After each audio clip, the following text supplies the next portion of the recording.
ഇന്ന് ഞാനും എൻ്റെ ബീവിയും കൂടെ വീട്ടിൽ നിൽക്കുമ്പോൾ വെറുതെ അവൾ എന്നോട് ചോദിച്ചു, ഇക്ക എപ്പോഴെങ്കിലും ഇക്കാക്ക് വേണ്ടി ജീവിച്ചിട്ടുണ്ടോ?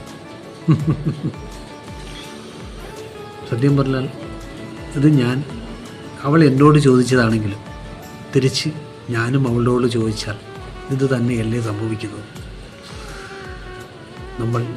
ഞാനും ഒരച്ഛൻ, അവളൊരമ്മ. എനിക്കുമുണ്ട് ഒരച്ഛനും ഒരമ്മയും. എൻ്റെ ഭാര്യയ്ക്കുമുണ്ട് അച്ഛനും അമ്മയും.